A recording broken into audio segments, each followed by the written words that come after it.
In this lesson, we're going to tackle the regulatory compact and the rates process in more detail. Where did it all start? In the early 20th century, there was lots of frustration over another natural monopoly. That was railroads. And so a compact, or a regulatory agreement, in other words, was formed for U.S. electric utilities so that consumers wouldn't fall prey to the same fate. The utility got to provide exclusive service for a territory, and in return, they had to take on some responsibility, and that was they had to serve everyone in the territory.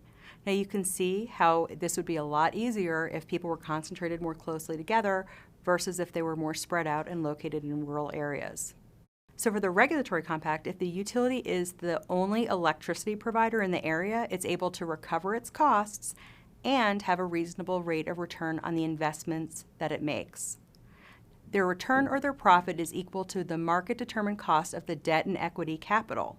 In return, the utility has to provide low-cost and reliable power, and as I mentioned, serve everyone. Another really important piece of that compact is they have to submit to price or rate regulation through a very specific process, and this is in the absence of market competition. I talked to some experts from both the utilities themselves as well as a regulator to see what this looks like in reality. I was able to spend some time with Ted Nemi, who has a 4-decade-long career at one of the largest investor-owned utilities in the United States, Xcel Energy. He provided a great overview of the process from end to end, including how the various utilities make money. The Utilities Commission, every state has one, and they regulate the retail rates of electric and gas and sometimes water and other utilities. And the wholesale is regulated by the Federal Energy Regulatory Commission, FERC. So Xcel Energy and Public Service Company are both regulated by the FERC for the wholesale transactions they do, as well as the Public Utilities Commission in the state of Colorado for the retail rates, the rates that the average person pays. So an investor-owned utility makes investment on behalf of its customers, and that's how it makes money. It has shareholders, and those shareholders are paid a reasonable return as approved by the Commission. And they also have other costs to debt. You know, they issue corporate bonds and other financial vehicles to invest in the system.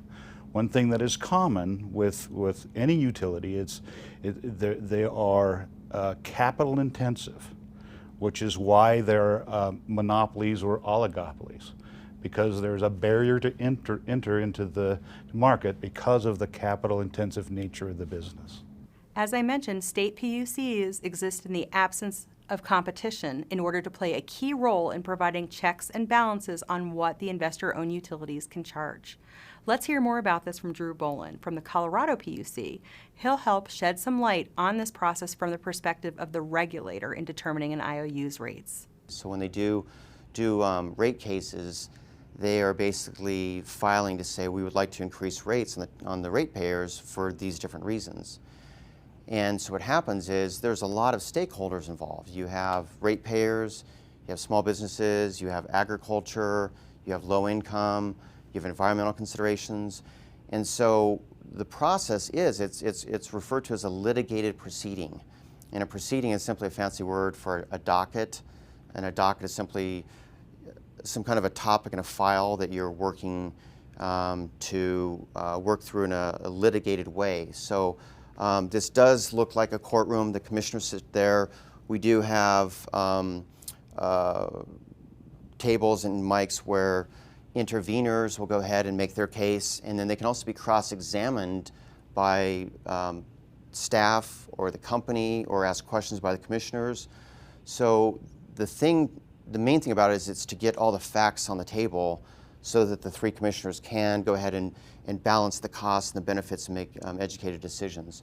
But it is a very legalistic process where a rate case will come in and it'll be assigned a number and a name, and then interveners or groups of people or even sometimes individuals will go ahead and have the opportunity to make their case on whether this is a good idea or a bad idea, how it will affect them in a pro way or a con way. And so the whole range of interveners are represented. It would look a lot like a trial. It's not a civil or a legal trial, but it's an administrative trial is what it is. And so each party has the right to ask questions of the witnesses for the other parties during this process. Each witness usually provides written testimony and then probably oral testimony during the hearing. And so it looks a lot like a trial. And then, of course, the parties whose witnesses receive questions has a chance to cross the witness as well. So it does look just like a trial. As I mentioned, state PUCs exist in the absence of competition in order to play a key role in providing checks and balances on what the investor-owned utilities can charge. Rates are one of the most complicated things on the planet. I'm not kidding. Generally, rates are done in kind of an incremental way. There's what's called base rates, and those are the rates that are in place. There are tariffs, and tariffs sounds like a pretty complicated word. Tariffs simply means the rate structure. So there's a tariff for like us as individual homeowners or what have you as a residential tariff. Then there will be a tariff for small commercial, large commercial, industrial, and it gets much more complicated than that. For electric utility, there's really three different rate classes. There's the residential rate class, there's a commercial and industrial class, and there's a street and area lighting class. That's three basic classes. And one of the main reasons why you have these classes is each class uses different parts of the system differently. So let's take generation, for instance. From generators' perspective, the utilities plan for the peak demand, usually in the summer, about now. You've got these 100-degree days, everybody's got their air conditioners on, and so the utilities got baseload generation, they have some gas generation, they have some solar generation, they have all this generation on the system. And at that peak, who is using most of that energy at peak? And so different entities are using different portions of the system at any given time. For instance, street lighting.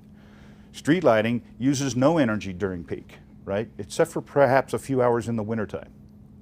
So their cost assignment for, let's just say, peak energy, it's much different than a residential customer that's using their air conditioner at peak. So in addition, they use different parts of the system. For instance, we have large transmission customers that only use the transmission system. So they don't use the distribution system, so they're not charged for that system. C&I customers, there's a couple of different voltage levels and different types of facilities that are in place to serve them. Residential customers and small commercial customers really use the whole system all the way down to distribution secondary. So it depends on how you use energy, and it depends on what part of the system that you use that determines your rate class and the types of rates that you pay for service. But what happens is we actually have two phases when there's a rate case. Phase one you can think of as the pie. So if a utility basically needs to go ahead and recoup some costs for certain things, they'll go ahead and propose something in a phase one. So phase one is to say, okay, how big is the pie? Then generally about a year and a half later, this is all very, very slow process, about a year and a half later, then a phase two can happen, and then that's where they decide how big each of the slices of the pie is. So imagine, if you would, each slice would be a tariff. So it'd be, okay, how big should the slice be for residential?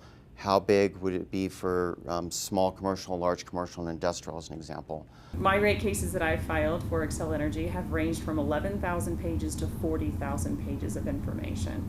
So you can imagine that doesn't come together overnight. So typically, you're looking at a 4 to 6 month process before you make the filing, and then most of the filings take close to 3/4 of a year. So here in Colorado, the statutory deadline is 210 days. In Texas, it's 185, and it's different in each of the states that you operate in. So you really are looking at over a year, or at least close to a year, from the time you start a rate case process till the time that you finish a rate case process. In this lesson, you can see that the experts from both the PUC and the utility it governs have very different views. but they seek the same outcome, and that is affordable, reliable, and sustainable electricity. In this case, the consumer wins.